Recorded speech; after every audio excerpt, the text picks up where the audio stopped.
Who's just joined us by phone? Terry Wakeman. Hey, Terry, how you doing? Good. And I can't get you on my PC. I don't understand that. On the box at the bottom of your email, you say join the Zoom meeting and you give the HTTPS, etc. When I click on it, it lights up, but it doesn't make the move. Not sure what to tell you on that. I'll be glad when we get done with all the Zoom stuff. Yep. Yeah, that's for darn sure. That's for darn sure. But meanwhile, I got you on the phone anyway. I'll keep playing with my laptop. Yeah. Hey, Bob. Hi, Dick. How are you? Well, hanging in there. That's good. I go to, I was going to see my surgeon on Friday, but with the storm and everything coming, they pushed it off till Monday. So hopefully I can get surgery scheduled sooner rather than later. Yeah, Friday wouldn't be a good day. Excuse me? Were you supposed to have the surgery prior to, like, before then, Dick, or did it get postponed? It's been a comedy of errors. That it's the long story, but it's I was going in for the surgery on October the 29th. Yep. And they stopped the surgery just as the surgeon was getting ready to make the first incision. They claimed that they saw AFib on the monitor, which my cardiologist says it didn't happen, but nonetheless, they pulled it. But Yep. even worse than that is they botched the whole process of getting me ready for surgery. They punctured my urethra and bladder, and they also damaged my airways when they did the intubation.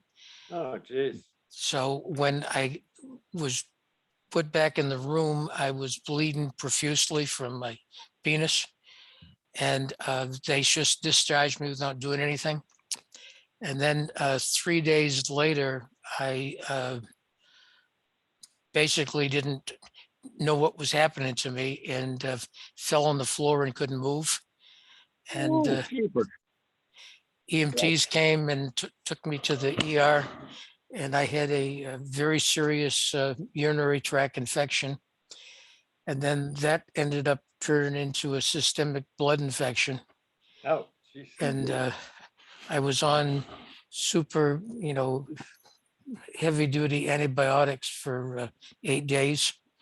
Yeah. And they finally discharged me, but it took me like 2 months to even get close to being back to myself again. And I ended up losing 25 pounds in the process. Wow. Sounds like a good time to find another hospital.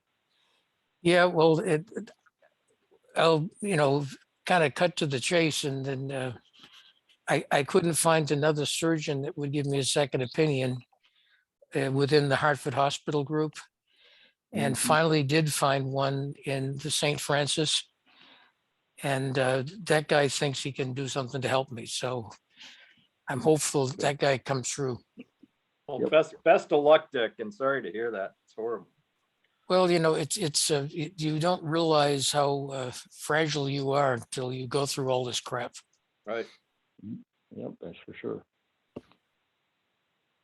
That's for sure. So we've got Bob, myself, Mike, and Terry on. So that's 4. Hey, Luther, how you doing? Good, thanks. How are you guys? Yeah. Good. Margaret sent me a email indicated that she had a meeting that was called at her place of work for 6:30 tonight. And she thought that she could possibly join us by calling in. So she's going to try to call in on her way back from that meeting.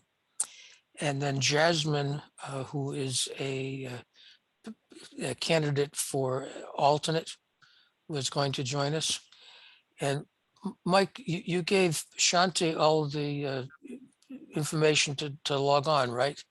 I think I included her Yeah, on all, you sent her the, you sent her the meeting notice. I saw that. Yeah. Right. okay, I didn't reconnect with her since we last talked. I last talked with her, so I thought she had penciled it in for tonight. Yeah. There's John. Hi, hey, John. John, Hey, guys, Hey, John. how you doing? Good. hey, John, I was tasked to reaching out to you from planning and zoning uh, to see if you plan on attending some of the meetings. They're Yeah, doing all this. when are they typically? I've not looked up when the meetings are, so just if you could let me know, I can be there.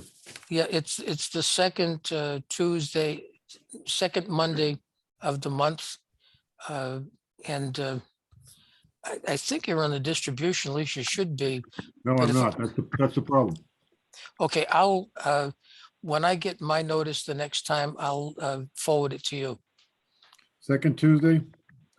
Yeah, excuse me, second Monday of the month. Yeah, And we're it's- doing it. I assume we're doing it Zoom? Oh, everything is Zoom, so it's at 7 o'clock. Once again, Dick, I'm not getting any emails or memos at all. Okay, I'll make that known to Right. the folks that are doing the notifications. Thank you.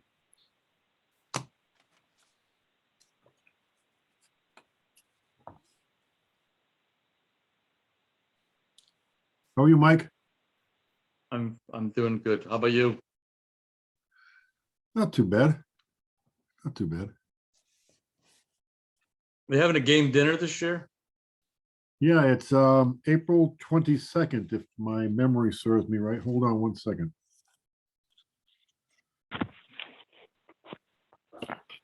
You got someone you get your tickets from typically? I don't know. I used to get them from my father, but he doesn't go to the meetings anymore. So Yeah, Um, it's I- Friday, I'll- it's Friday, April 22nd. They're $35. If you need some tickets, let me know. okay, yeah, because I had a bunch of guys that had bought tickets way back when. I'm still holding their money from like 3 years ago, and they were asking me whether it was going to be one. So I'll get back with you. Thank you. Appreciate Now, that. the next meeting is March 7th. Let me know before then if you need any more or if you have any questions, okay? Very good. Thanks. It's going to No be problem. at the church. It's going to be at the church hall. St. Philip's. Very good. Just as an aside, talking about game dinners, I don't know the date it's going to be, but Eastford Baptist Church has a game dinner be coming up in the next couple of months.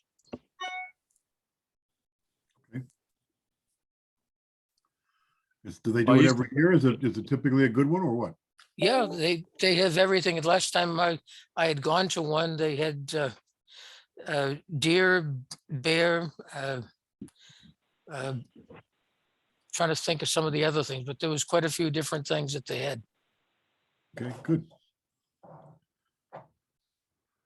And one year, my brother was able to get a mountain lion from out in Colorado. He shipped back, and they had it at the dinner. Wow. Kind of crazy, isn't it? Yeah. That was crazy.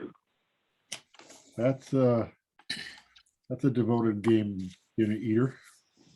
Okay. I don't know what happened to Jasmine and to Shante. Especially because a lot of the discussions were going to be around what we wanted Shante Fields to do on the website. But right now we've got John Calarisi, Bob, Terry, Mike, and myself. So that makes 5, which, if I count right, is a quorum, right? Absolutely. So why don't we call to order? So at 7:37. We don't have any seating of alternates.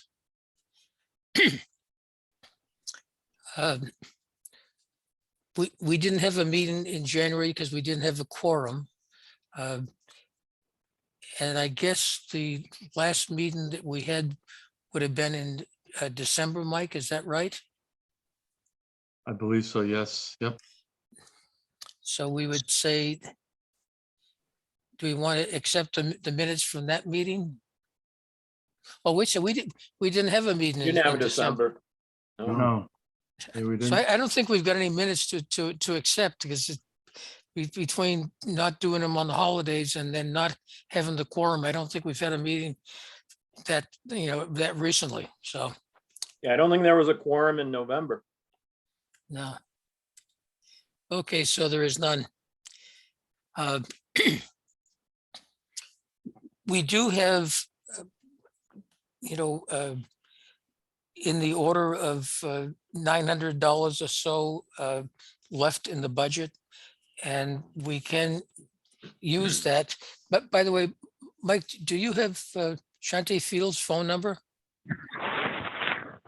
Yes, I don't have it right in front of me. I'll have to go offline here to grab it. Maybe I'll try giving her a call while you guys continue on. I'll keep my phone on so you at least I'm still part of the minute, so you don't have to say we don't have a quorum. How's that? Yeah, if you can reach out to her, I think one of the things we want to talk about is what we would like her to be doing relative to the CT visit activities and also the website and the promotions on that.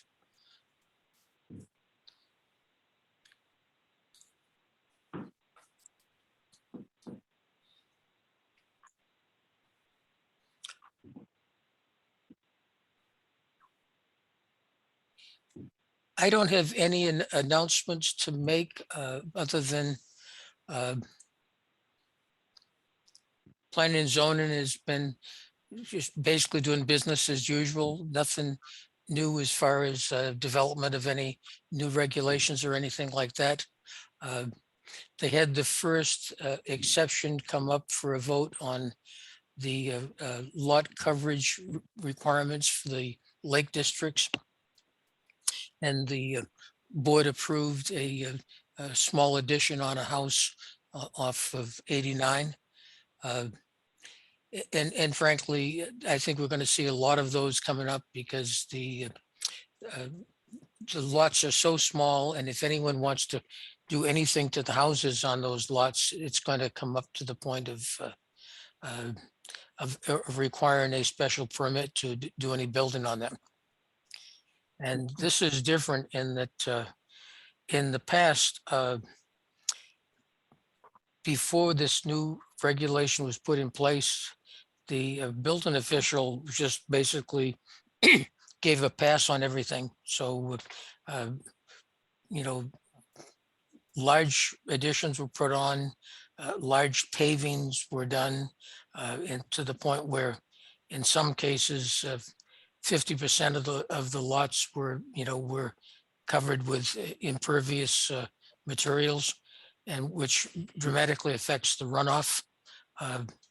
So I think we're going to try to tighten up on some of that, but it's going to mean there's a lot of special permits of anyone that wants to do something to the properties around the lakes.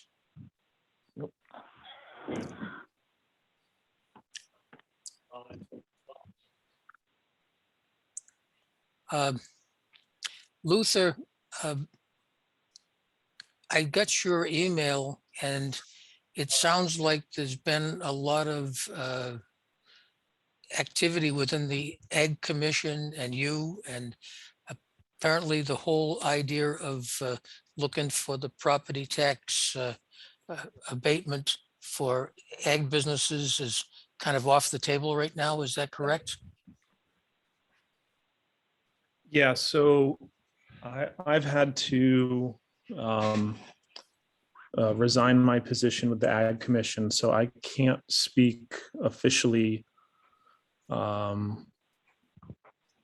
a representative of the Ag Commission anymore, but I do know that Art has asked the Board of Selectmen to table any and all consideration about the proposals until such a time that he can rebuild the commission membership and get another active group of individuals to be able to support language. So the status of that is a request to table, and he will have to re-engage that process once the membership renews and the new people are appointed. Yeah, I had heard from Bill Folletti that that was pretty much put on hold at this point in time. So, I think that is a subject for this commission to talk about, is off the table. You had a request to talk about some other things that we can talk about in a bit, but I see that Jasmine is on the call. Jasmine, welcome to the group. Hi there. I was just running a bit late. Yeah. Margaret is is not yet on the call. She's going to try to call in when she's coming from a meeting that she has with her work in Mansfield. Sounds good. Margaret had identified Jasmine as a potential for a member of the commission as filling one of the alternate positions. We currently have 2 alternate positions that are really pretty much non-participatory. Kerry Olson has other things going on the same nights that we meet. So I'm sure she is more than willing to step aside. And Mark Fontaine has had other things going on and he's not been participating. So I think we, for all practical purposes, have 2 alternate positions that are open. Jasmine, could you, tell us a little bit about yourself? Sure. I am the manager at Henrietta House Bed and Breakfast, and I've been here going on 9 years now. What type of information are you looking for exactly? Because people have, signed me up for this, but I have no idea what I'm getting into. So what credentials or information actually interest you? So I know. Well, basically the scope for the Economic Development Commission, and if you go on to our website, you can get a much better sense of what is there. And the website is ashfordedc.org. And in that it talks about the commission and its charter and who's on it and things that we do. But basically, our purpose is to promote the existing businesses within the town and also try to seek new economic development within the town. So we've taken on a number of projects over the years. Probably one of the most active ones at present has been to look at the area of West Ashford and Warrenville, and to try to do some re-engineering of the traffic flows and the businesses within that corridor. Mike, maybe you could talk just a bit about that quickly.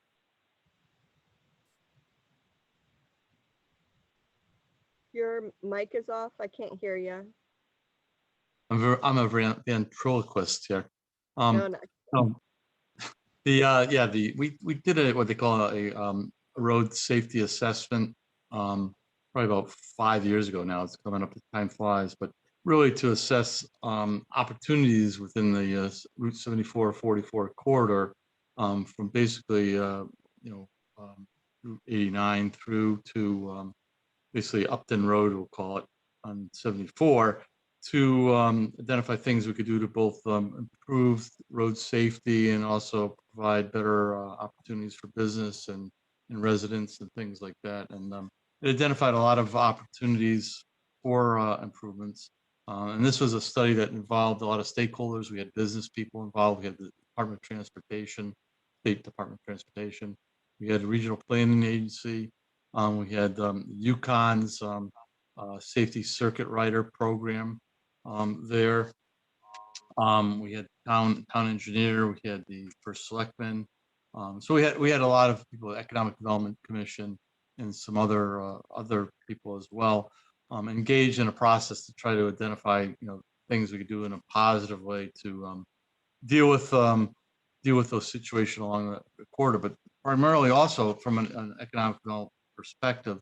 One of the things that's been identified for many years and talked about for probably since at least 15 years that I know of is really how do we make some connectivity between the town center, so to speak, and the other businesses up near Route 74. And obviously we have some topographical challenges. We have other issues that are challenges, but it's kind of an area that people don't really view it as they kind of view it as a speedway. There's a lot of speed. There's been a number of accidents. And certainly it's another area where we've had, a lot of things that are not really positive for the community. People kind of buzz by there. They reach the intersection of 44 and 89. They see a sign that says Ashford, 3 miles up the hill, and they pass through. And so we really don't have we'll say like a lot of communities have a true town center identity. So we were hoping that to really address some of the issues of safety, both the speeding and traffic accidents, and also some of the issues that would provide some benefit to the commercial developments along those areas, that we could also kind of provide some sense of community by some potential upgrades, we'll say, to that whole corridor from a roadway reconstruction perspective. Now, that's a big ask, a big lift. We've kind of worked with DOT. They've done a few things so far for the town. They put some no parking signs across from Cumberland Farms because that had been an issue with trucks parking there. They did some upgrades to the traffic signal at 74 and 44. They did do some little limited restriping on 74, line striping on the road. They did some brush clearing and tree trimming along Route 44. So, but there's still a number of things that are on that recommendation of that RSA that would benefit the town long term. So that's something we're still kind of pursuing. We're in discussions, talking with Bill Folletti to see where ultimately he wants to take that. That hasn't really happened yet, but it's been slow in the uptake, but it's something that's still on our radar because it's been there and it's something that needs to be addressed just from the safety perspective. There's been, I think, at least in that general vicinity, probably 3 fatalities in the last 5 years, and probably about 10 different accidents. So, I mean, from a safety perspective, it needs to be addressed, but it's a little bit of a struggle still. DOT is kind of hurting with personnel, and they're trying to hire 150 engineers. So that kind of puts it in perspective that Ashford, the eastern part of the state, is a little bit forgotten. We really haven't had, in my opinion, necessarily the support and/or the emphasis put on it by our regional planning agency to kind of move these kind of things forward, because I mean they feel like they don't have necessarily the support of the town. So I mean, we've got a lot of things going here, and I guess the good news is that there's a lot of opportunity ahead of us. I think the challenge remains that how do we get there, and we've made some small incremental steps, but we have the bigger issues still in front of us. So that's kind of real quick, sort of quick. Yeah, Jasmine, and if you look at, and I won't go into the same detail on some of the other projects, I assume where you're the manager of the Henrietta House, you're involved with the Ashford Business Association. Way back when the EDC was instrumental in helping organize and form the Ashford Business Association, and it's now pretty much running on its own. We plan to be involved with coming up with good uses for the wagon shed property that's now been deeded to the town. That's 240, 50 acres of property that could be developed for business in town. We're Wait, where also, is this property? I'm sorry, where's the wagon shed property? It's on the Ashford, Mansfield, Willington line on Route 44. And Okay. it, And is it's, it, it's all land, or is there like plots, or what's the condition of it? Do you know? well, it was a environmentally compromised facility area, which has been pretty much cleaned up. And the taxes were not paid for many, many years. So we foreclosed on it, the town did. So now the town owns it. So the town is now, uh, looking to develop, uh, you know, the property. There's a lot of things that could be done with it, but it's a large parcel that the town owns that could be developed for a lot of reasons. Uh, Is You know, that being discussed here or through the Ashford Business Association? no, We would spearhead that. I'm sorry? We would probably spearhead discussions about that. Gotcha. Okay. so you're asking like, what do? We get involved where we can in as many ways to promote the existing businesses and new business within the town. Uh, Our tax base within the town is very much residential. So as a result, we don't have much in the way of commercial properties. Uh, Mhm. We'd like to see that increase. And we've, Well, do you, sorry to interrupt, do you know what's going on with those constant abandoned buildings on 74, the one, the bar that could never last more than a couple of months? And I heard that there was something with like a poor sewage setup, so that's why a lot of restaurants and things really couldn't succeed. But I heard that like a laundromat was thinking about going in there. Is there any more talk about what might go into those buildings? well, within the old sneakers building, Yes, uh, exactly, yeah. Mike has been in contact with the owner of that building, and we've tried to promote it. Uh, It's rather doubtful that a laundromat would be able to go into any of those areas because of the septic requirements for a laundromat. Uh, Since there isn't a town septic, a laundromat wouldn't make it. Uh, We've sought to try to get another restaurant in there, and there's been one restaurant that has expressed interest, and we've been trying to encourage that. Uh, w- The, One Go. other thing, Jasmine, I don't know if you knew it, but Spectrum has a presence in that building too. They don't want to advertise that, but they're occupying at least half of that building and have been. So it's not vacant, but Okay. if you drive by it, an average person might think that there wasn't a tenant there, but Spectrum is in that building also.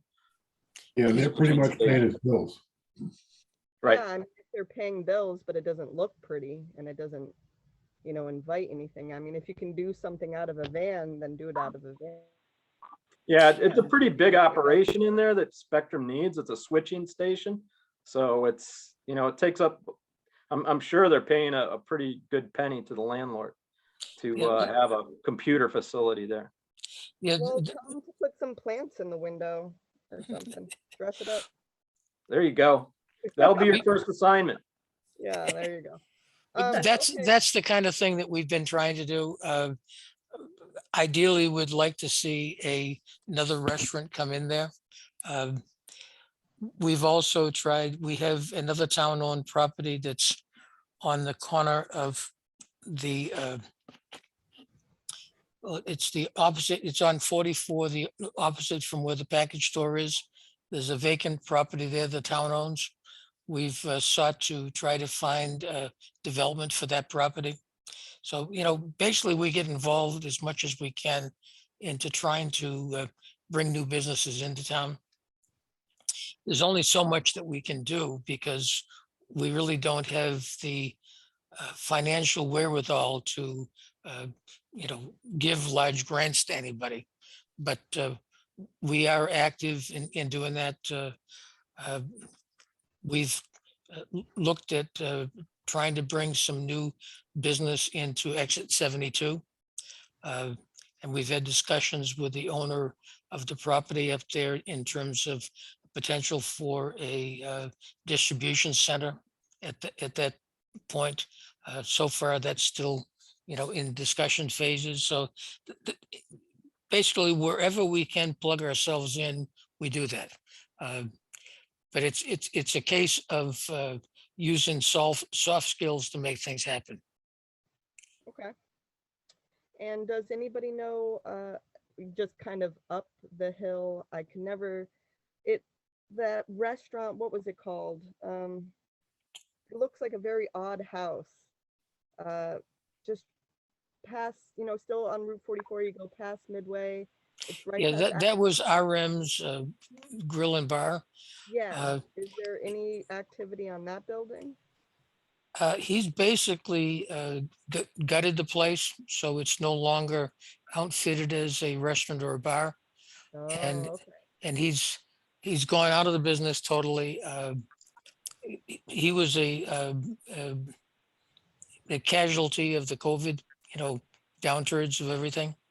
Okay. Um, And any other, just one more property I've always been intrigued by, right on the corner, when you go down Pumpkin Hill Road, right on the corner of that old white, like, it almost looks like another historic house, and it seems like it's been abandoned for quite some time, but there always seems to be someone going in and cleaning brush and tidying it up a bit, but I'm just curious if anybody knows what's going on with that property, because it's another visual point of Ashford. It's right on the corner there. It's right across from the marking, the miles between, New York and Boston. It's just like a pivotal point down from the Ashford School building, the old, white church area. And it's just right on the corner and just does not look good. And I was wondering if anybody knew what was going on. that Is one that on doesn't. 44, Jasmine? Yeah, right on 44, where people take, a 70-mile turn right in between the dairy bar and the house. Pumpkin Hill. Yeah. So there's right across, so you're on Route 44, and then the dairy bar is right there, the Ashford Dairy Bar. And then right across, that little curve spot is a very old white house, and it's like covered in weeds. Across from the package store? A little Mm-mm. further down. So there's White House, or it used to be White House Package Store, and then you have the auto place, and then you have the dairy bar, and right across that road, the one that you take going towards Pumpkin Hill. The front part of it looks abandoned, but people are living in the back side of it in the L. Oh, okay. Okay. Well, But Jasmine, I think the point of your engagement is the goal of this commission is to basically try to do the things that you're talking about. So, okay, so I'm derailing the whole agenda here. I get it. So I will just continue to listen to you fellas and go from there. okay. And Jasmine, if you are interested, you've got my email address with all the stuff that's gone back and forth. If you could send me all of your contact information, if you're interested in joining the commission. Yeah, absolutely. So then I can, in order to have you officially put on the commission, I would need to get probably Carrie Olson to step down and then have you appointed by the Board of Selectmen to fill her slot. And how often do you guys meet, just so I know? Yeah. In month. meantime, before that officially gets blessed, I'll put you on the distribution, and you can, attend the meetings via Zoom until we eventually get to the point of having real meetings again. Jasmine, to answer your question, we meet once a month. Great. Yep. Thank you. Once a month, the Third third Wednesday of the month, except when it comes near the holidays, we kind of move things around. Sounds good.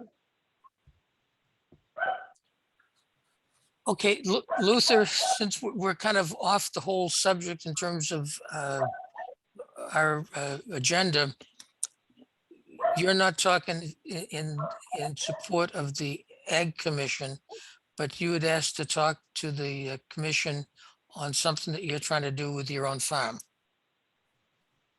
Yeah, that's correct. And if this is an appropriate time, then I'm happy to speak to it now.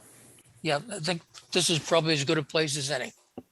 Okay, I'm going to be very brief. You know, we don't have a comprehensive presentation prepped for you folks yet. We will soon.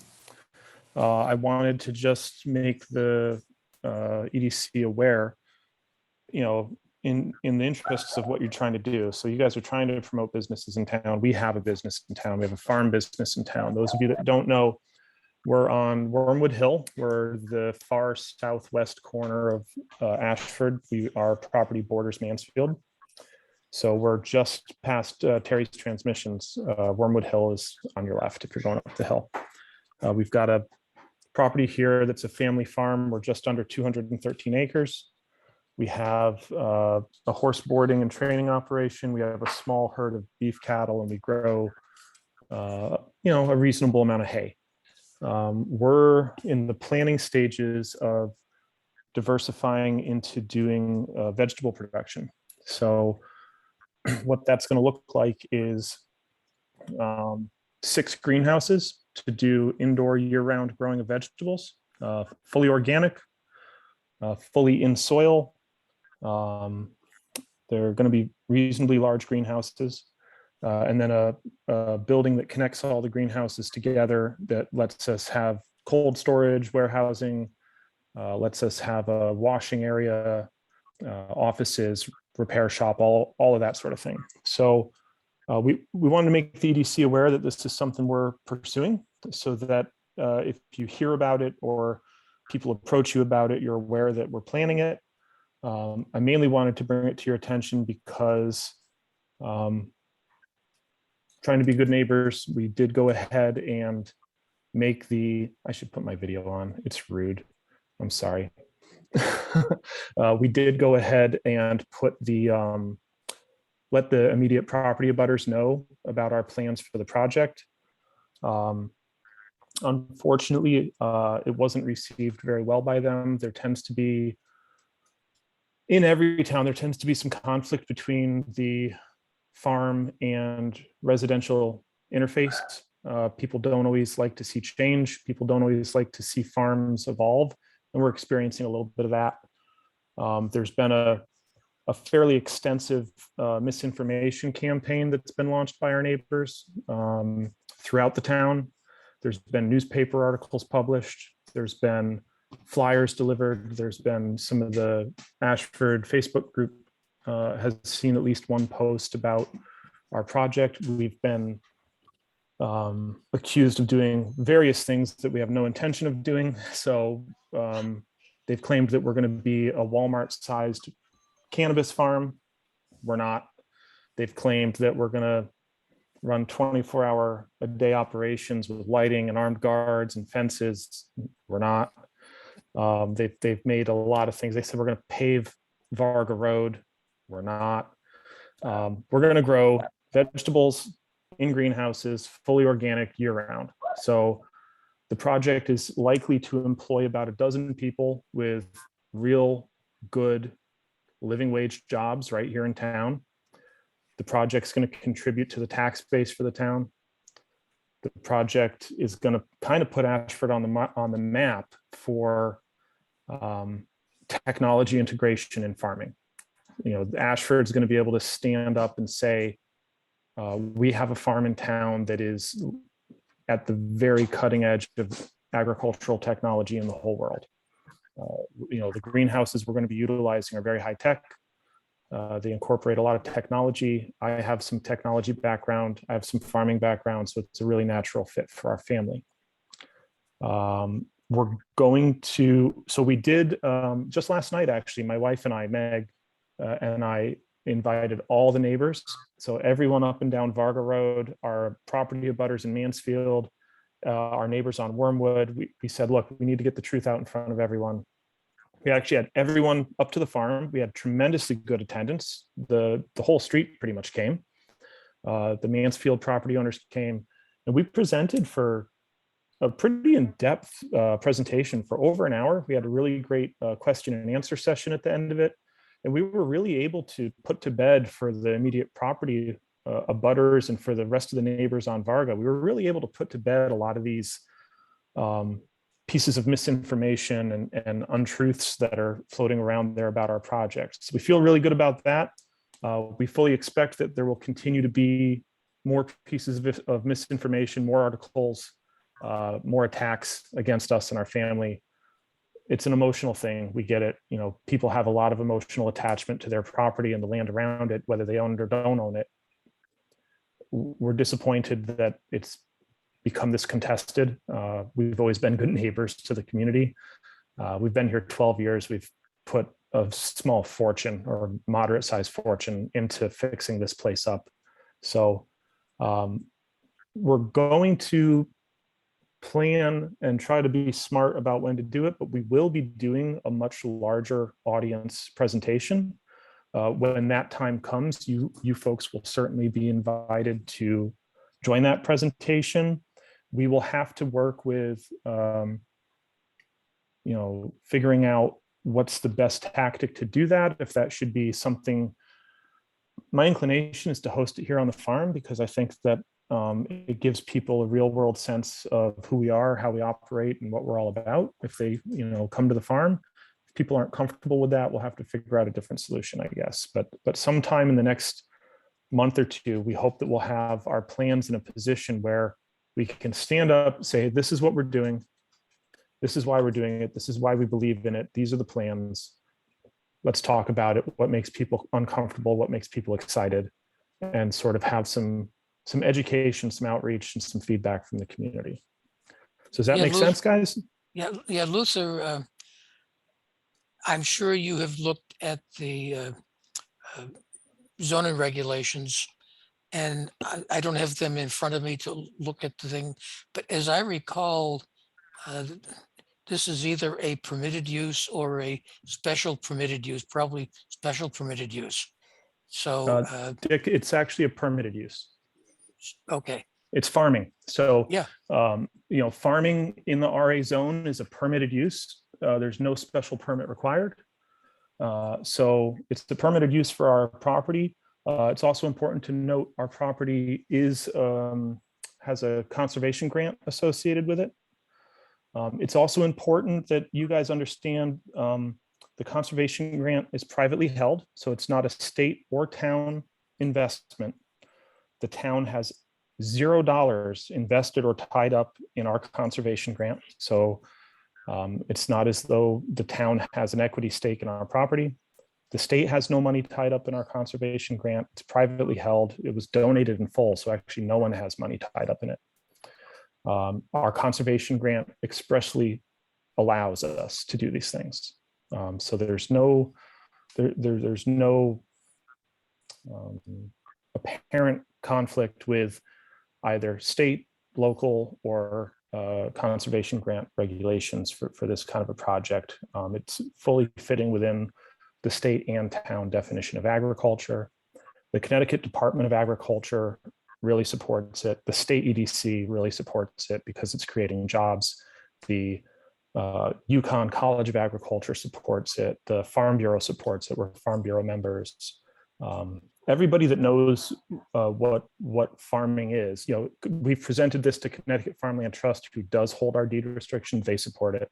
So everybody that knows what farming is and knows how farming has to adapt and evolve to feed the world, because we're running out of water on the West Coast, they really love it. Right now, the core concern, core resistance that we're experiencing are with the two property abutters. We're going to be 500 odd feet, about 500 feet, plus or minus 10, I think, from both abutters with the farm buildings. So, they have concerns. Yeah, from their houses, I should say. So they have concerns. We're trying to answer them, but at the moment they're not engaging with us. They're just going to the public. But if it's a permitted use, it doesn't necessarily need to come to planning and zoning for any approval. The only thing that you need to do is make sure you're doing the setbacks. If you're 500 feet from the property line, you're well in excess of the setbacks.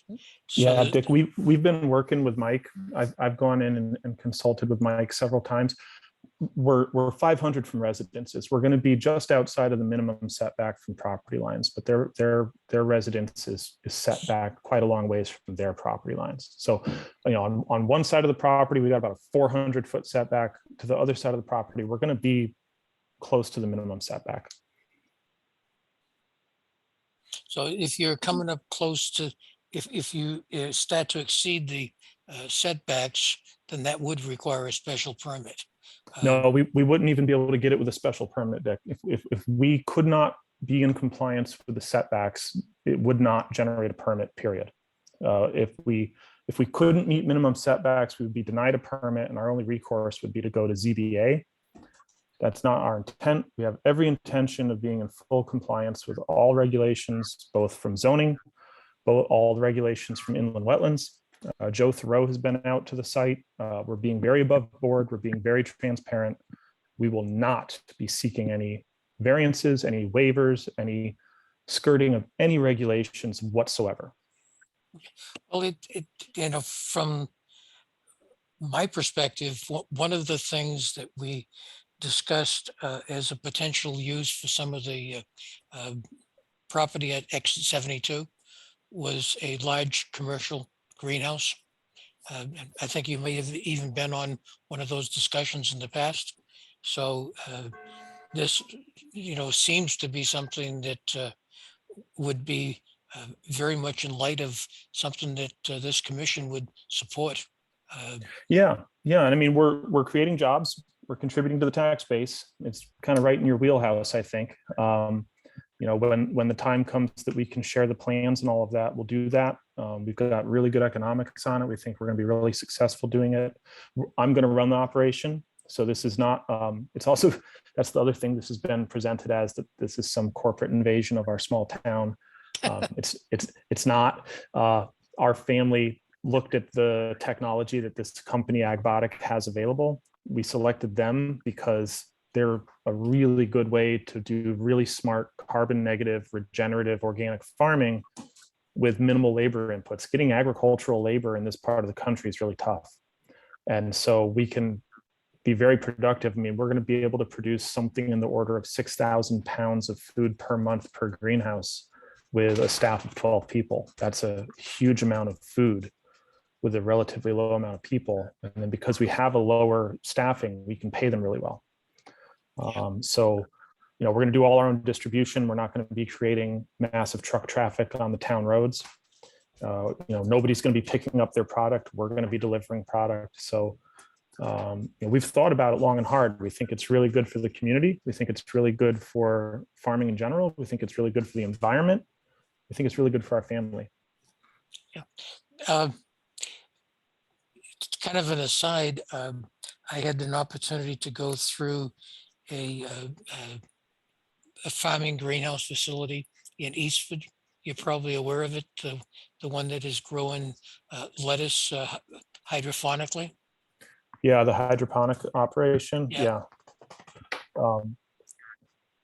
That's another thing people have associated us with is a hydroponic facility, or they call it vertical farming, or they call it so CEA is the term, right? So it's controlled environment agriculture. So that's a term that was developed in the 70s. So any of these aeroponic is where instead of being in a water bath, they just mist the roots with water. So hydroponic, aeroponic, and greenhouses are all controlled environment agriculture. We do not have any interest in hydroponic. Hydroponic is not organic. Hydroponic is not necessarily really water responsible. The costs for hydroponic growing are actually a little bit worse than the costs for growing in soil with this technology. And the nutritional value of the food is actually better when it's grown in soil than when it's grown in water. Hydroponics is basically a chemical slurry. Honestly, it's all the nutrients synthetic nutrients that are dissolved in a water bath, and then the plants are floated in that water bath. I mean, I'm dumbing it down, but that's why we don't love it. We don't want to have that sort of just chemical process for growing plants. We want to grow them in the dirt. Well, anyone want to chime in on questions or comments? And I just have one, Luther, I mean, pushback that I've kind of heard.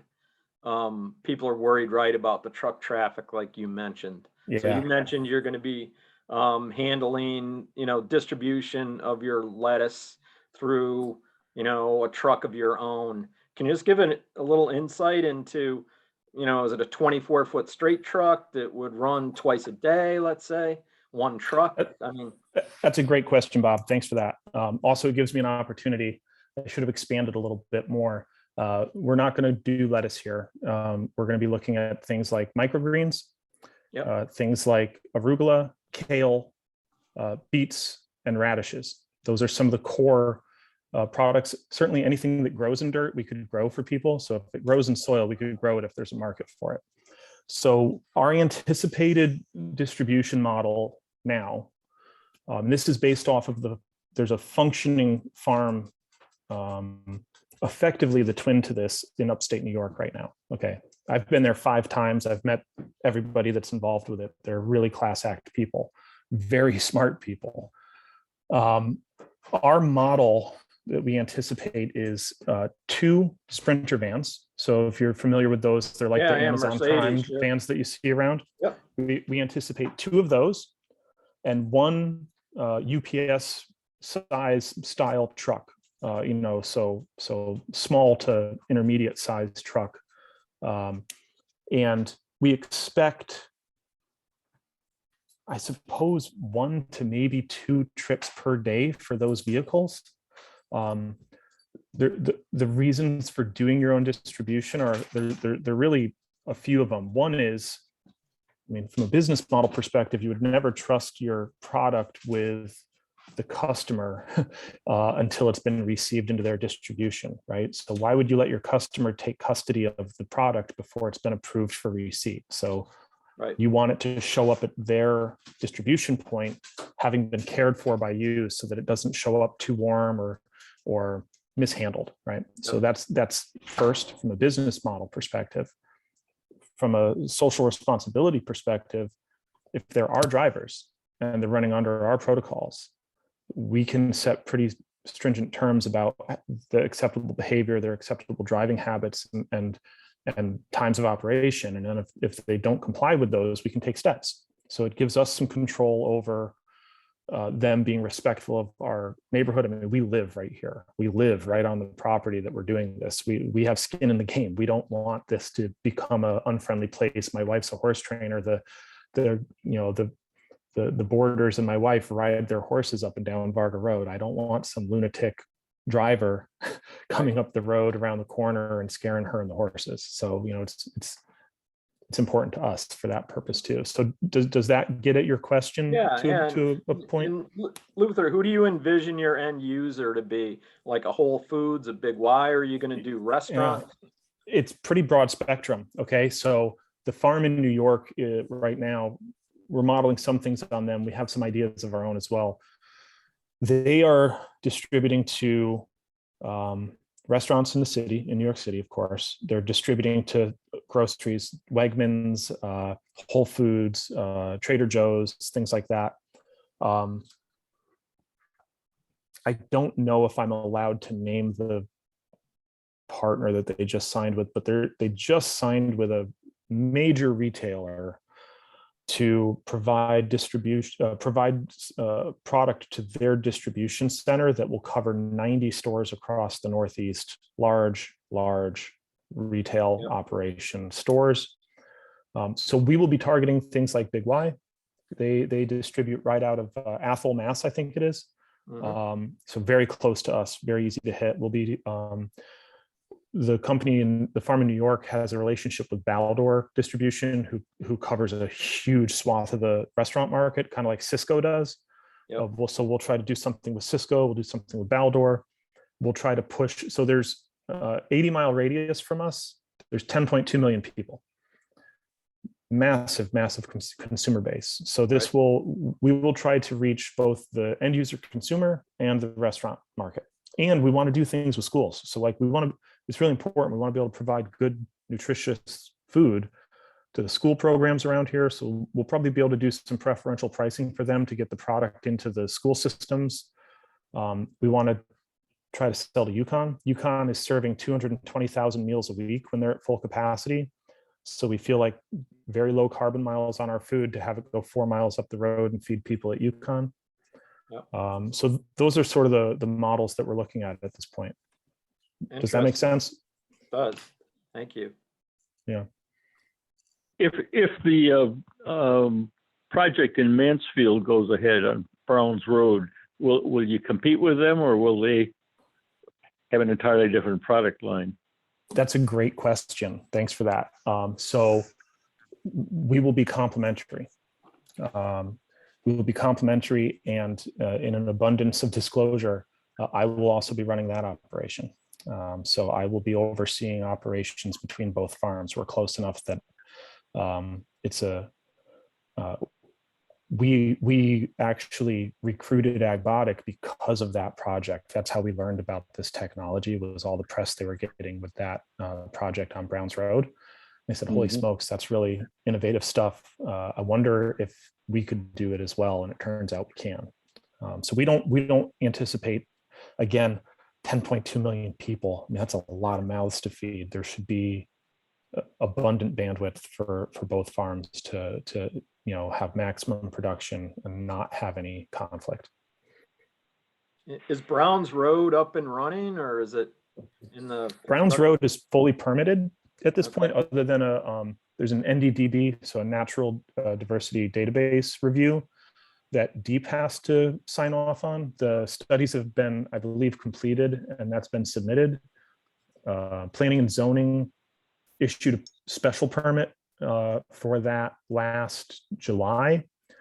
There are 4 property abutters, similar to what we're running into here. There are 4 property abutters there that have taken exception with the permit and have sued the town and the applicant to appeal the permit. That's how a special permit is appealed, through suit. It goes right to Superior Court. It doesn't go to a ZBA. So that is tied up in that process, which should be resolved. I don't know. You guys know how the wheels of justice turn slowly. So that's approved and just getting through the appeal process. But we're very bullish on that coming online as well. Luther, it sounds exciting. Anything we can do to help you in that area, I think we can speak for the commission there. Just to help me with my notes on terms of what you've described, would you mind just sending me a paragraph or 2 of what you're proposing? Yep, I can do that. And Mike, Luther, did you have a question? Yes. And first of all, thank you, Luther, for providing a little update on what you're doing. And I look forward to further details on the project and its scope.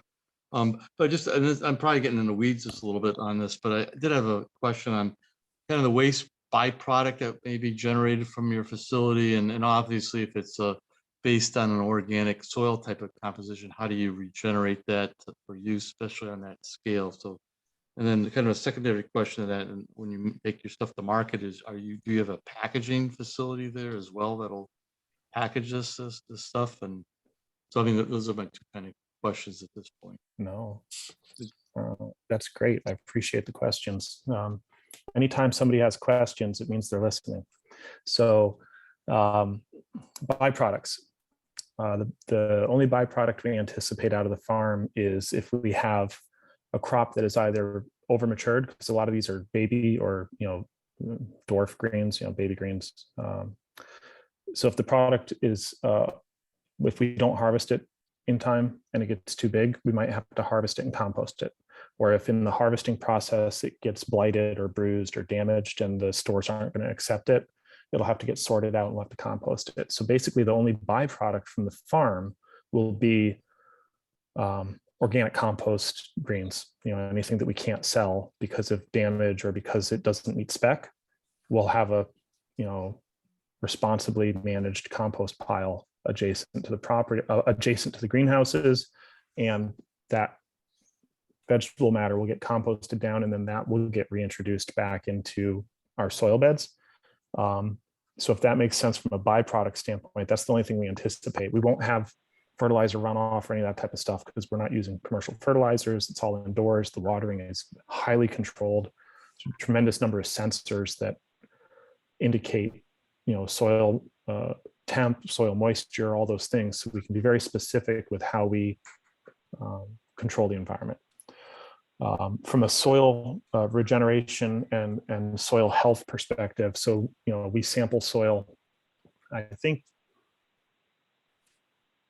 we're probably going to be doing monthly. Most of the crop cycles are about a 28-day crop cycle. So pretty much every time a crop comes out, you're going to pull a soil sample, send it to UConn, have a full analysis done of it. And then the soil amendments is what we call what gets added back into the soil. So those are things like organic compost. I want to actually work with UConn to see if we can get their compost certified as organic. They have a phenomenal compost program. And again, with an eye towards minimizing carbon miles, that'd be great. The compost that's being used in the New York farm comes out of Vermont. So it's regional, but it's not super local. And those come in 1 ton bulk bags. And so all that gets stored inside. So any of the soil amendments, any of those types of things, any of the consumables, any of the packaging, everything is stored inside. Nothing is stored outside. So it's organic compost. It's worm castings are actually a really great soil amendment. They have great nutritional value for growing plants. There's other stuff that I know I'm forgetting, but it's all organics. It's all materials that can be certified as organic. There's some biochar that gets put back in because that helps capture carbon and it helps fix nitrogen. There's a coconut hull product that helps enrich the soil, things like that. So it's all organic matter for the soil amendments. And then from a packaging perspective, wholesale items get sold in by the box, right? So if it's wholesale going to restaurant consumers or schools or universities, they're 10-pound boxes. So those are pretty straightforward. The retail stuff goes out in the clamshells that you see. We're trying really hard to move the stores away from clamshells, but they won't because the consumers won't. The consumers don't like buying anything but clamshells. We don't love the clamshells. We're looking at soy-based clamshells and other non-petroleum products for packaging. But if the end consumer won't accept them, we can't force them. So those will be brought in again in bulk because we have adequate warehousing space to be able to buy in bulk. Anybody that's run a business knows that a lot of times if you can buy a large lot in advance in bulk, you can get preferential pricing, right? So plus then buying in bulk, you need fewer shipments a year, cutting down on truck traffic, trying to be respectful to the community, things like that. So do those address your questions adequately? Do you need me to expand? Yes, thanks. One point of information, and I'm sure you're on top of this, but if depending on your compost scale of your compost operation, that you may need to look and see that doesn't require some state permitting or what have you. But again, it depends on the size of it and the scale of that operation, and just from my experience. But I'm sure you've already kind of looked into that. Yeah, and I don't think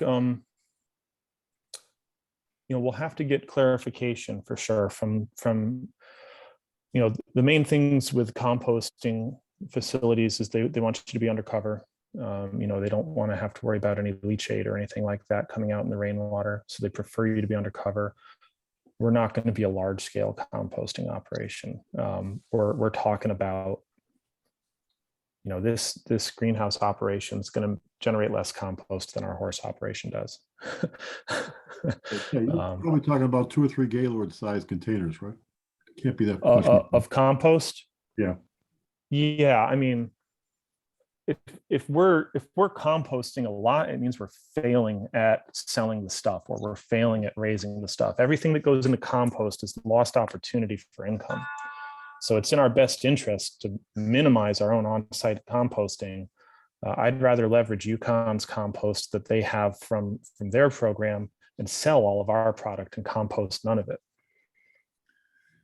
Thank you, Luther, is Luther. there any possibility, or have you thought about having some retail hours for just locals to be able to come in and buy fresh produce there?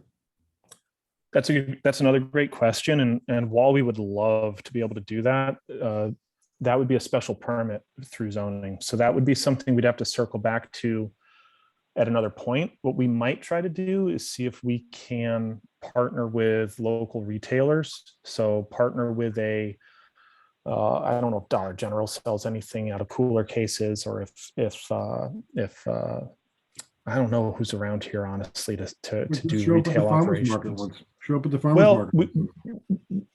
We would want to have a pretty serious conversation with a group of local farmers, because one thing we certainly don't have an interest in is coming in and negatively impacting the small and medium scale producers that have been doing the hard work all these years. I don't know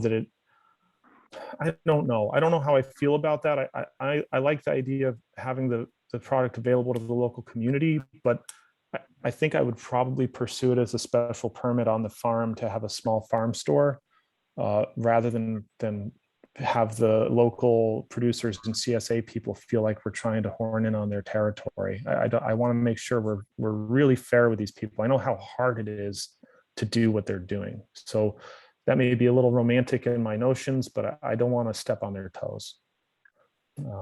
And also, before I forget to mention this, when the Mansfield site comes online, the farm store that's there, that Red Barn Creamery, we will be retailing out of there. So the Browns Road operation will certainly have retail of these products. Okay. Luther, I just had one quick question is, I'm assuming you're planning a 12-month grow cycle. So would that entail heating your greenhouses? And if so, how would you do that? It'd be propane based, or? It's another good question.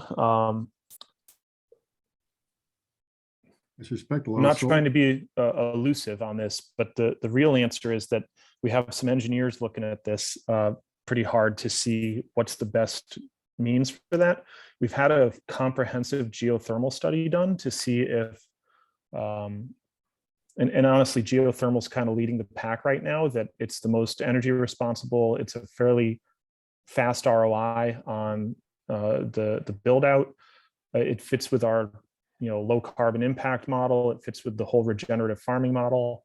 We're going to be doing roof mounted solar on the buildings that allow it. So we're going to be offsetting energy consumption. While I mention it, that's another thing worth noting. The misinformation that's circling around there claims we're going to be using 2 megawatts of power a day, which any of you that know how much power that is, that's an obscene amount of power. We're not. Our current model, so the main power consumption for a farm like this is in lighting. In the winter months, it's in lighting. So we're expecting about a 650 kilowatt max daily use for power for light. Yeah, 650. So that's not that big a deal. We're going to run full blackout shades, so there won't be any light pollution. So we're running both sidewall and overhead blackout shades, and that actually helps with the heating. Right. So in the wintertime, those LED transformers generate heat. So those blackout shades also have insulated curtains built into them. So we're retaining all that heat in the greenhouses. So we're getting that parasitic heat loss captured. And then geothermal supplementation. And then if all else fails, we're going to be able to supplement with propane heat, because we'll have propane on site for backup generators. Right. So we'll already have that infrastructure. So we would have propane generators for heat, and then we have a plan in place to run the propane exhaust through scrubbers, for lack of a better word, to pull out any of the harmful, really noxious gases, and then put all that carbon dioxide right back into the greenhouses, because plants love carbon dioxide, so why not give it to them, right? So we can actually capture all our own carbon on site back through the plants. Interesting. We're trying to be half smart about this. Yeah. How many Out of wells are we talking curiosity. about for the geothermal? Sorry, how many wells? Yeah. I can't remember off the top of my head. It was something like, let's say it was something like 2 per greenhouse. It's not And they'll bad. be located interspersed, immediately adjacent to the greenhouses. So it's not like we'll have to spread them out all over the property. Not bad. Yeah. Again, that's if that is the model that we settle on. It's kind of a leading one. It looks pretty good. And there's some grant money available for that type of stuff. So we'd kind of be foolish to not look at it pretty hard. Sounds great. Oh, glad to hear you say that. We feel really strong about it. I'm really excited about this project. I think this is going to be, like I said, good for the community, good for the environment, good for our farm, good for our family. We feel really strong about it. So when I can share a pretty comprehensive deck, we'll certainly invite you folks. In the interim, the only way we could ask for help at this point is we don't have any plans of publishing anything right now. We're not doing outreach right now. So the odds are that if you see anything out there, don't necessarily just believe it at face value. You're welcome to reach out to me. You're welcome to encourage people to reach out to me.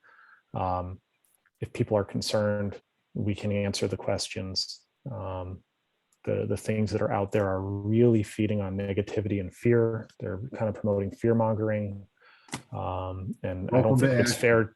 I don't think it's fair to the community, though, to get the community all in a panic and scared about something that's really just growing food. So, we're not growing marijuana. We have no licenses. We have no applications. Ashford wouldn't qualify for a grow operation of this size, full stop. Even if we wanted to grow marijuana, it would qualify for a micro growing operation. we would never be able to do something this big as marijuana. So it's laughable that people think we're doing it, except that they're saying we're doing it. So yeah, if you hear it, don't necessarily believe the propaganda that is out there floating around, I guess is what I believe you with. Just promise us that you'll stay the course, okay? Hey, look, I'm moderately stubborn, we wouldn't have made it 12 years if we weren't. So we have no interest in being bullied out of this. We really have conviction on this. The whole family does. It's a whole family effort here. So yeah, we're not gonna give up. Hey, Luther, appreciate your sharing everything with Yeah, us. thanks so much for the forum and for the time. I went on way longer than I'd intended to, so I appreciate your time very much. Just so I can accurately capture what you're going to send me a paragraph or two. Yep, and I'm I'll going to send include- you a brief summary of the project. And I'll put that in the minutes, and I'll indicate that the commission listened to your presentation and supports your effort. Great. Thank you all so much. Really appreciate it. Have a good rest of your week. You too, Good luck. Luther. Thank you. Thanks. Mike, did you reach Shante Fields? Yes, I did. Unfortunately, she has one of her daughters was sick this evening, so she wasn't able to attend. She had to do her motherly duty this evening, so she Okay. apologized for that. And but I think for those commission members on the line here, we're looking to replace obviously Christine Davis, and she had recommended Shante Fields, who's a local business lady. She has a couple little businesses, and she's also president of the PTO. So she's very involved in the community.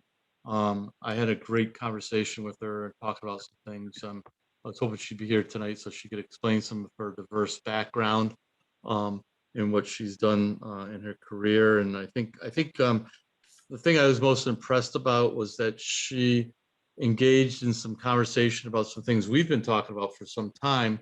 One of the types of businesses, obviously what Luther's doing is a good sized business in a sense, but The true backbone of our community relative to economic development is really the home-based businesses. There's many of them. We don't even know they're here, truthfully, and that's something we probably should get a better handle on.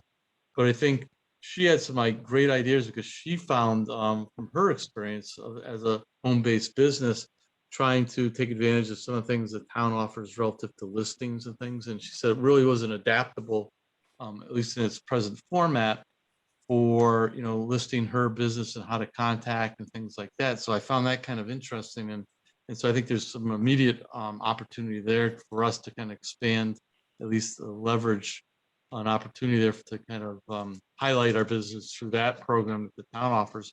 But then I think one of the things we're looking for her to do is obviously take over what Christine was doing, which is to do a monthly awareness kind of campaign on a business, highlight a business.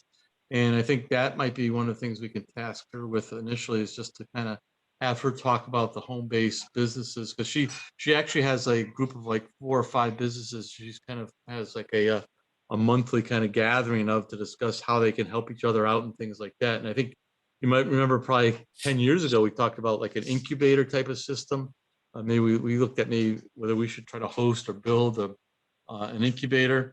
I think we even talked about the Moore property, whether we should build a building there, or we could, have like a place where people come and share, resources, computer, office equipment, that type of thing. But I think she touched upon something that kind of, again, for me, it kind of struck that nerve that we should really get back to maybe that as an opportunity. Maybe one of our goals this year is kind of how can we kind of engage the home-based businesses, because obviously even with what's been going on with the pandemic, we've seen a kind of even the big businesses that had storefronts kind of allowing employees to kind of work from home. So we're seeing kind of that becoming kind of the thing kind of moving forward. I saw some statistic where they said like 30% of businesses are really going to this hybrid system, at least moving forward, where employees will be allowed to work either fully at home or at least a few days a week or whatever. So I think that may be something we want to work towards. And I think she certainly has some insight on this. She's actually been doing something already.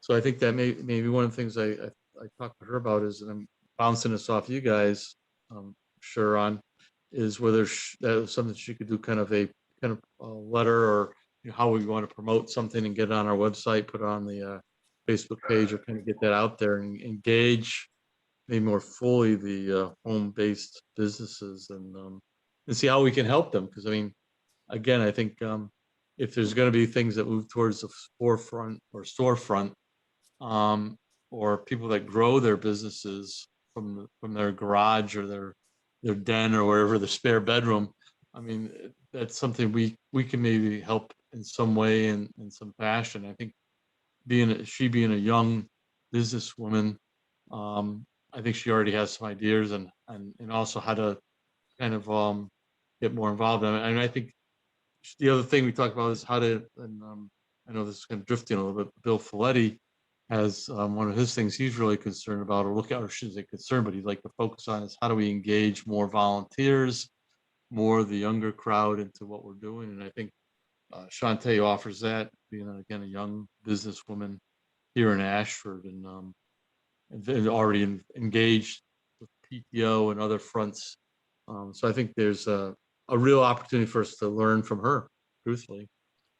Yeah, Mike, did you close the loop with Cheryl Baker to get her authorized as a vendor? Yeah, that's all set. I think the thing we need to do, Dick, is to maybe cut a purchase order. I don't know if you want to take care of that with the town, so we can at least get some billable hours, or I should say money set aside, encumbered for her to do some work, and then just kind of give her that task of what we want to move forward on. I don't think Christine, she re-engaged the 4 or 5 businesses about having them write up a little part. And obviously, I don't know if Jasmine, is she still on the line here? But Jasmine is one of the people that maybe was going to do something for the Henrietta House that could be highlighted.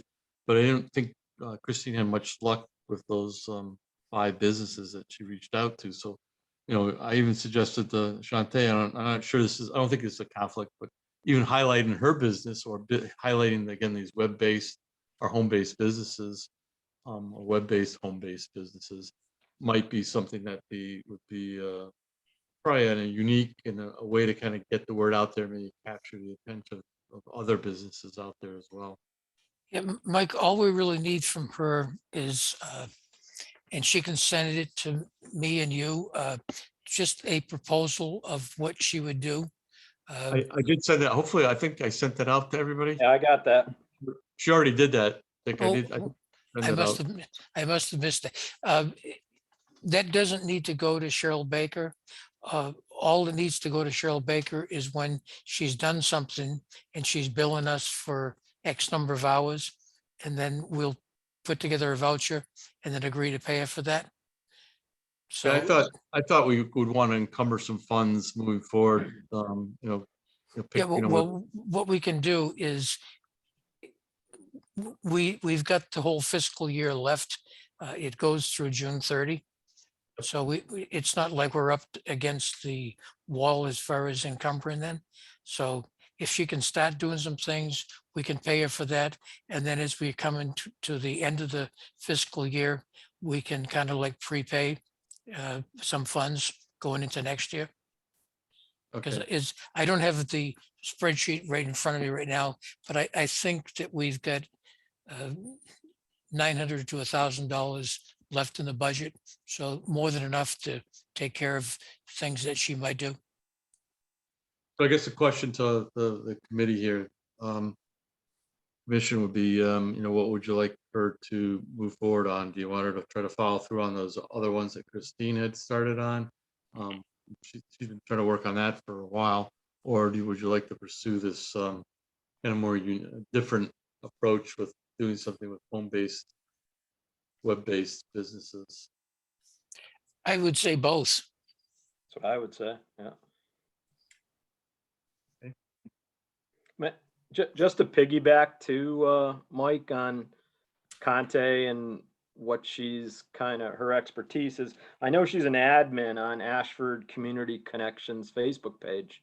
So to me, in my mind, in Ashford, the average person probably is getting a lot of their information through that one web page. So as she develops something, I think the link or the communication is almost critical to be in that community connections thing. So I feel she'd be a great fit for that because she's already an admin for that particular page. But I mean, I would love to think that we had 2,000 people visiting the EDC, homepage, but they don't, right?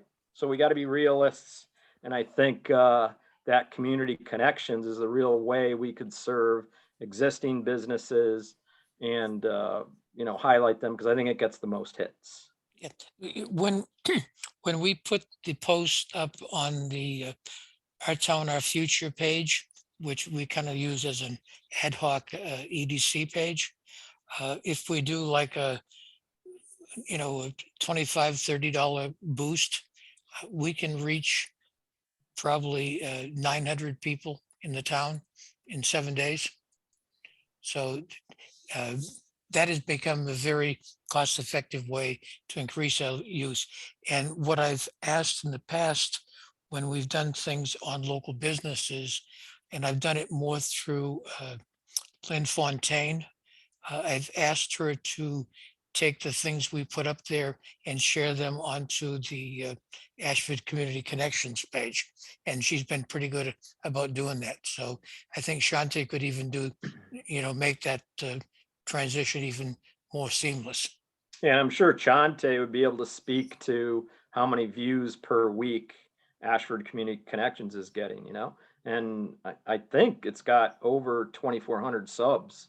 So people are subscribed to it. So it's not pushed to them, but it automatically will appear as they go into their Facebook page, which is pretty cool. Yeah. Okay, so I guess as an action item, I'll circle back with Shante on two fronts. One, to invite her to our next month's meeting as well, so you can get a chance to hear from her.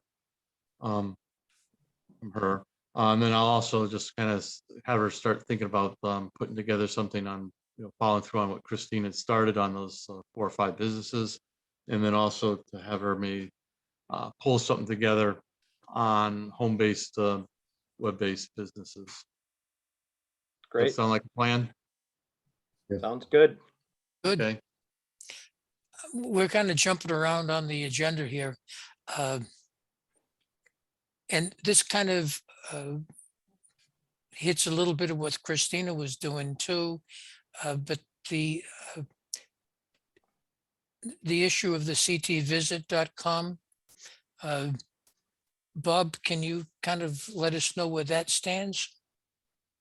Yeah, I mean, CT Visit, with COVID, et cetera, it's been pretty minimal. Their action or interfacing with anything. I mean, we did something with the Wyndham Chamber of Commerce, and that kind of didn't really take off. Again, they had a good game going, but it kind of didn't follow through, I felt.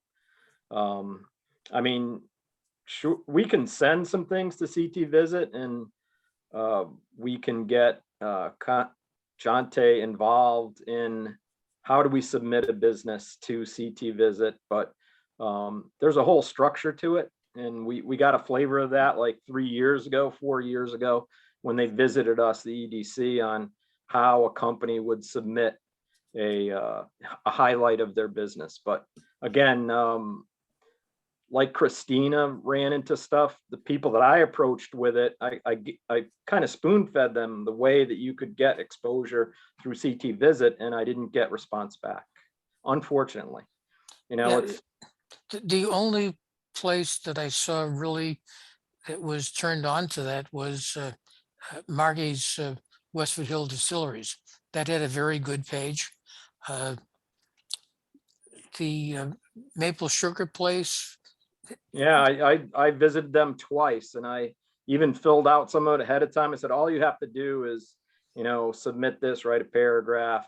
You want to be part of, Eastern Connecticut's maple syrup tour, but ultimately they've got to do a little bit of work to get it out there. And it was kind of frustrating to tee it up to somebody and how it could be a great thing for them, but you don't get kind of response back. This is kind of for you and Jasmine, but has Henry had a house, have a page on CT Visit? Yeah, we do. But no one really comes to us through them. CT Visit is very expensive, and they highlight the coastal areas, the wealthier part of Connecticut. And when I've reached out to them about it, I was like, you've got a lot of businesses on this side of Connecticut that need highlighting. Why don't you guys ever do stories? And they told me flat out that the marketing and the editorial were 2 completely different groups, and gave me a number. She's like, if you want to put ads into the magazine, if you want to do this, then I'm your person. She gave me all of the information, and the cheapest option was about $1,600 for an 1/8 of a page for 1 month. It was something that barely anybody could afford, unless you're a bed and breakfast in Fairfield. And she gave me the number for the editorial, and I reached out to somebody.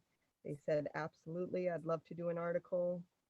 And I called twice more, and I just kept getting nothing in return.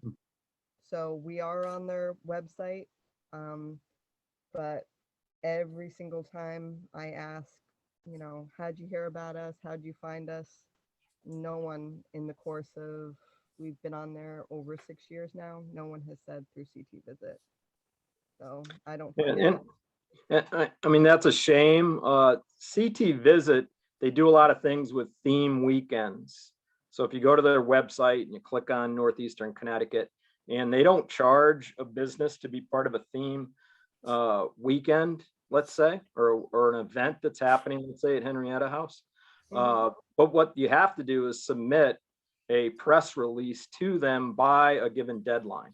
Is how they explained it to me.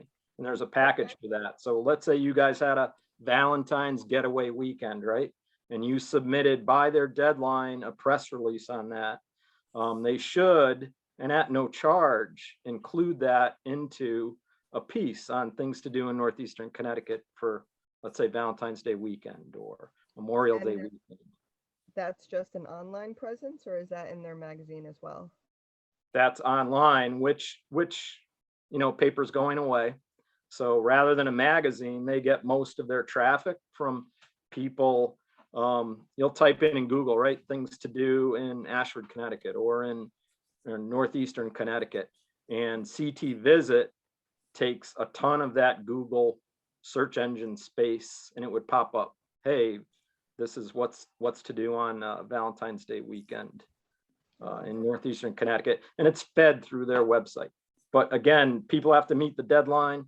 You got to write a press release of what you're doing and submit it to them on time. And they should. I mean, they're a state-funded organization meant to promote business. And but that's how it's supposed to work. That's absolutely great. I mean, I have another appointment with them in the following week because there's no, when you search for a place to stay on their website, you have to pick a region, and this area is not a region to click. Well, it's part of Mystic, unfortunately. So our region is Mystic. Yes. And we fought to try to change that, and we don't have pull on that, unfortunately. Yeah, but exactly what you're saying, that when someone looks for a place to stay, and you would really have to put in Henrietta House or somewhere around here. So their search engine does not help us at all, because if you do click Mystic, Connecticut, let's just say you had no idea where to stay and you just clicked Mystic. I went through it on my own like I was a visitor, and we showed up on page, I think, 16. So it's so unreasonable. It just wouldn't come up. We would not come up through them. And clearly we haven't, but I'm very excited to hear about this theme weekend. So I'm going to definitely set this up, because there's so many opportunities that we do out here for springtime, especially with our animals and, our gardens. So that's excellent to know. So I'm definitely going to bring that up.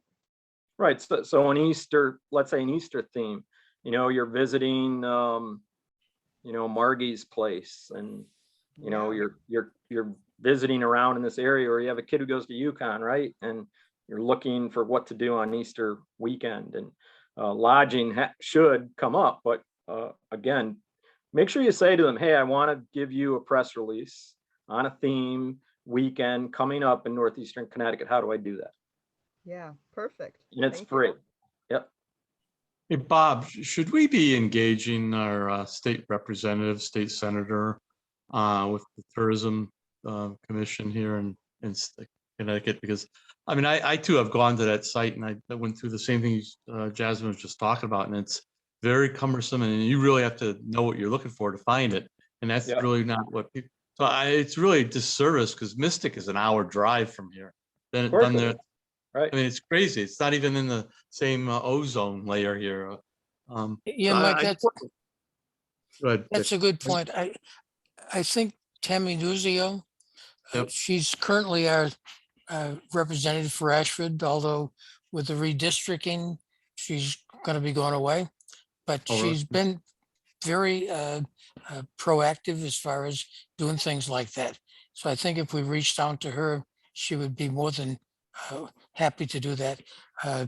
Dan Champagne has also been pretty responsive, but he's not running for re-election, but I'm sure he would be responsive too. He's the senator for our district. But I can, give you I'm sure you've got contact information for both of them, but I know both of them would be very positive as far as helping us with that. And a flavor I got from CT Visit too was trying to draw people from out of state to visit our state, you know? So here we are, kind of a smaller town, and trying to get them to focus with us more. But I got the flavor that they were really trying to draw other people from out of state to visit Connecticut, you know? But the quiet corner is a draw in and of itself. I mean, there's a lot of things out here. So I mean, I don't see why. Absolutely. Now, were you at that meeting that they attended with us? And we actually brought up that fact that, hey, how come we're bundled in with Mystic? And you know, I got missed it. kind of a bureaucratic response back that this was done, you know, 8 years ago, and it's based on funding, blah, blah, blah. But I don't know if you were at that meeting or not, where she No. visited the EDC meeting. But it was kind of frustrating, but Well, anyway, they the good news was they walked us through how to take a local business and by that press release date, try to get involved for these theme weekends, which is free. Was it worth circling back? Would you be able to just shoot us a simple email to both Dan Champagne and Tammy about that, Bob? I mean, Yeah, can you shoot me their contact information? sure. Great. Thank you. Yep.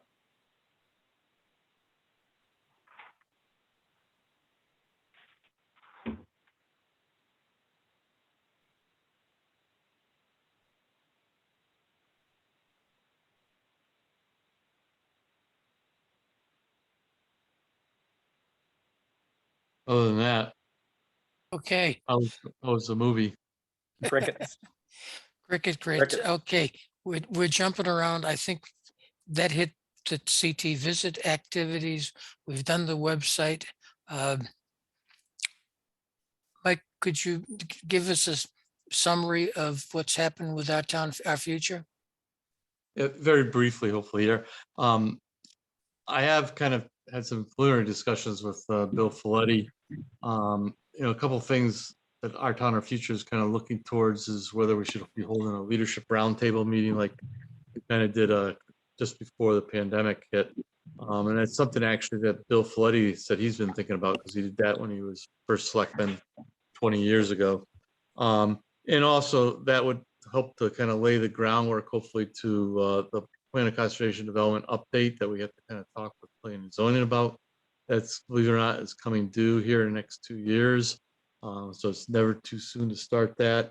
We may have some, our town or future may help to facilitate that, but I think the important part is to engage the community stakeholders and some of the leadership on both town and civic organizations on what's important to them and how do we move forward on some, you know, some goals and objectives that benefit all the stakeholders. So that's Bill and I have to kind of circle back to talk about that a little more fully, but you know, right now, obviously we're looking maybe for something later this year, hopefully, but I think that would be a good way to kind of re-engage, because the last one we had, there were some good things I think that came out of it.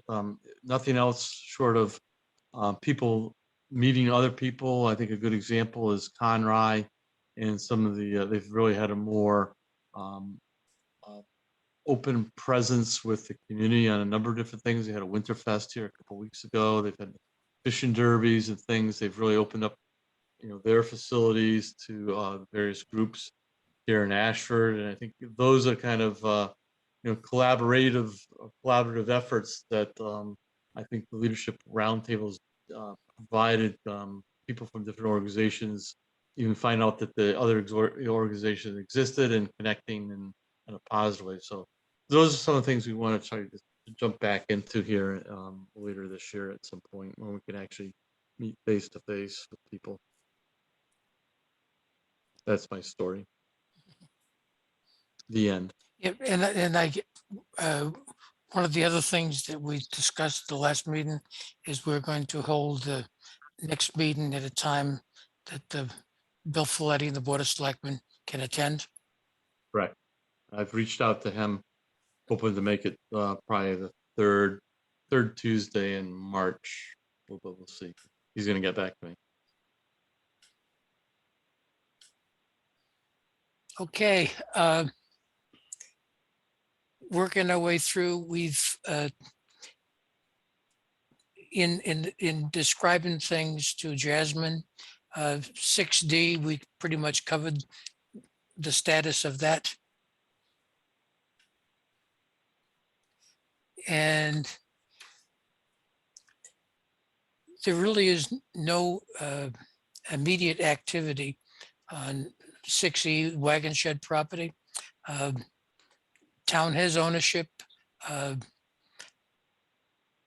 sat with Bill Folletti 3 or 4 weeks ago, and there wasn't any real urgency to pursue anything on his point at that point to town. He's just recently taken over things, so he didn't have a sense of what to do. But he was receptive to the idea that EDC could play a role in terms of marketing the property. I think we probably,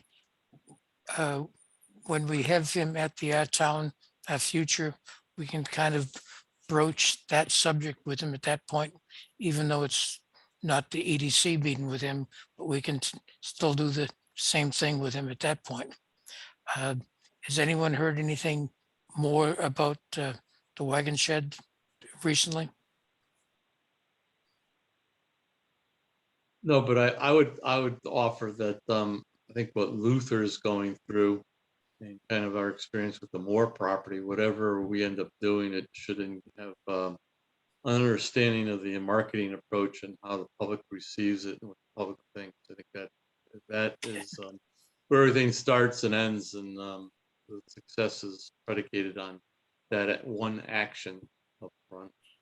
Yeah, I will forever remember the meeting that we had concerning more property in Dollar General, where I stood up in front of everyone and proceeded to get my legs cut off.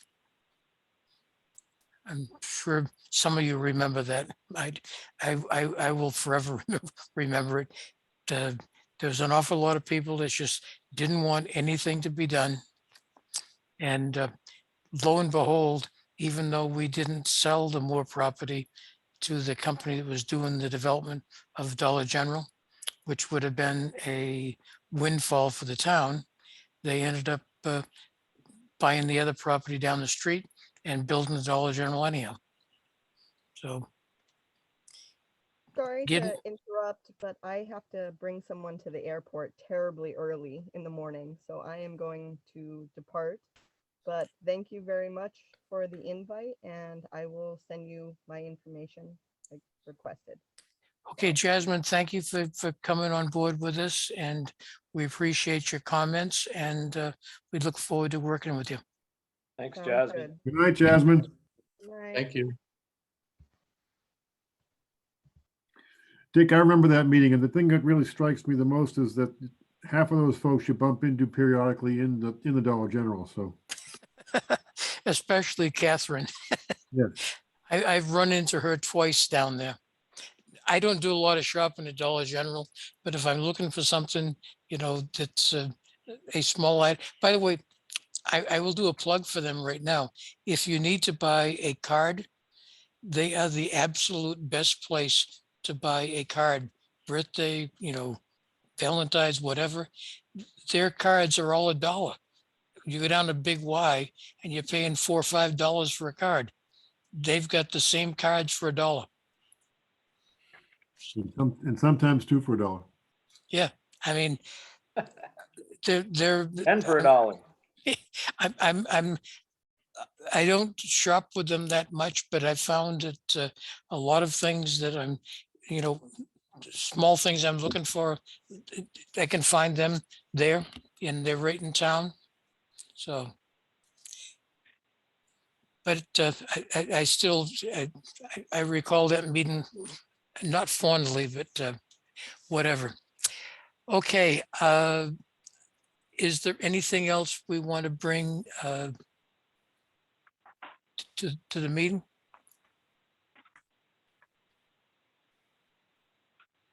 No, sir.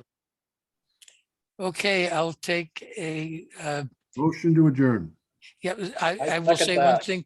We don't have Jasmine on board, but sounds like we've got someone else new to join our group to hopefully keeping a quorum going. And I'll contact Margaret and thank her for uh, bringing Jasmine to the group. Too bad Margaret didn't join us tonight, but so be it. Okay, guys, motion to adjourn. Okay, Good luck, Dick. yep, we'll see what happens. If I hopefully can still sit in front of the computer, so as long as we keep on doing Zoom, I can participate in things, but if I can't, Mike will ably take care of things for me. That's pretty Good scary. luck, Dick. Okay, guys, take Take care. care. Good night, night. gentlemen. Good night, Dick. Good luck, Dick. Night. Guys.